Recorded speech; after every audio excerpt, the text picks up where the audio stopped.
संगम नगरी प्रयागराज में आज मतदान हो रहा है और प्रयागराज की मेयर अभिलाषा गुप्ता नंदी भी मतदान करने के लिए जा रही हैं। अभिलाषा जी हमारे साथ हैं, हम उनसे बात कर लेते हैं। बताइए, आप तो मतदान करने के लिए आ गई हैं, यहाँ की जनता से क्या अपील कर रही हैं? क्योंकि आमतौर पे जो शहरी इलाका है, यहाँ बहुत कम संख्या में लोग वोट डालते हैं।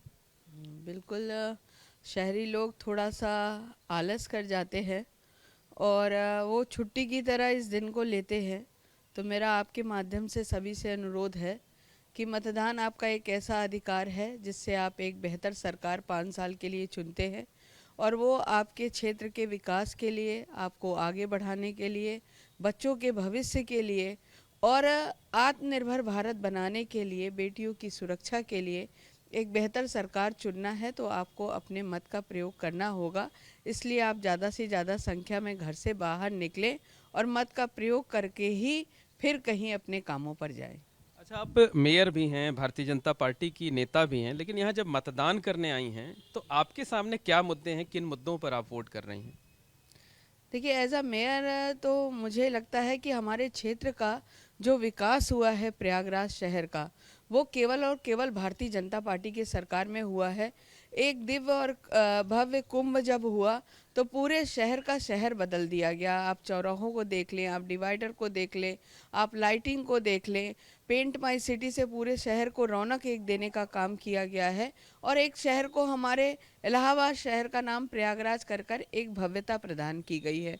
दूसरा, स्मार्ट सिटी जैसी चीज़ें चल रही है जिसमें शहर को हम डेवलप कर रहे हैं स्मार्ट तौर पर, उसके सिस्टम को स्मार्ट कर रहे हैं।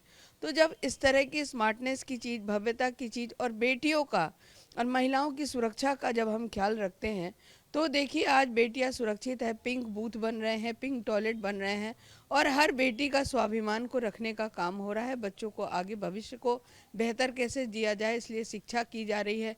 और व्यापारी समाज जो हमारे शहर का है, उसका जितना अच्छा यातायात प्रबंधन होता है उतना आर्थिक स्थिति बेहतर होती है, क्योंकि टाइम की बचत होती है। जो जिस तरह से फ्लाईओवर, आरओबीज बनाई जा रही हैं, तो आप देख सकते हो कि पूरा शहर का शहर डेवलपमेंट और विकास की ओर तेज़ी से दौड़ रहा है।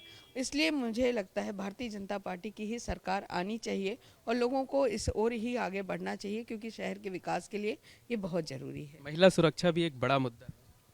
महिला सुरक्षा सबसे बड़ा मुद्दा है, क्योंकि हर घर चाहता है कि उसकी बेटियां, उसकी बहनें, वहाँ की जो माताएं हैं, उनकी सुरक्षा होनी चाहिए, वो स्वाभिमान से घर से बाहर निकल सके। जैसे ही भारतीय जनता पार्टी की प्रदेश की सरकार बनी थी, जिस तरह से एंटी रोमियो स्क्वाड बना था, बेटियां सुरक्षित होना शुरू हुई थी और पिंक बूथ बना, मिशन शक्ति का जिस तरह से हुआ, और महिलाओं के लिए आपने देखा कि हमेशा कभी ऐसा नहीं होता कि महिला अपनी बात कह सके। तो इसके लिए महिला थानों का निर्माण हुआ। महिलाओं के लिए टॉयलेट एक जैसे बनाए थे जहां महिला जाने में संकोच करती थी और जा नहीं पाती थी, तो उसके लिए पिंक टॉयलेट बना। महिला सुरक्षा और महिलाओं को आत्मनिर्भर बनाना, ये एक हमारे सरकार की एक बहुत बड़ी जिसकी शुरुआत उन्होंने किया और उसका आज हम लोग लाभ उठा रहे हैं और सभी महिलाओं का स्वाभिमान बढ़ाने का काम ये सरकार कर रही है। तो इस पर, और जो एक बहुत बड़ी बात, कोविड काल में जब हर घर को राशन दिया जाने लगा, तो आज जब हम लोग हर घर पहुंचते हैं तो वहाँ से महिलाएं घर से बाहर निकलती हैं और उनका कहना होता है, जिसने हमारे घर के चूल्हे को जलाकर रखा, जिसने हमारे घर के लोगों का पेट भरा, हम उसको नहीं भूल तब सकते। आप दावा कर रहे हैं कि यूपी में एक बार फिर बाबा की सरकार? मैं दावा नहीं करती, मैं चैलेंज करती हूँ कि यूपी में सिर्फ और सिर्फ बाबा की सरकार ही है और यही कंटिन्यू कर रही है। तो ये हैं प्रयागराज की मेयर अभिलाषा गुप्ता नंदी, जिन्होंने मतदान किया है। वो लोगों से भी अपील कर रही हैं कि वो बाहर निकले, मतदान करने के लिए जाएं और लोकतंत्र के इस महापर्व पे बढ़ चढ़कर हिस्सा लें। कैमरामैन रोहित श्रीवास्तव के साथ मोहम्मद मोइन, एबीपी गंगा, प्रयागराज।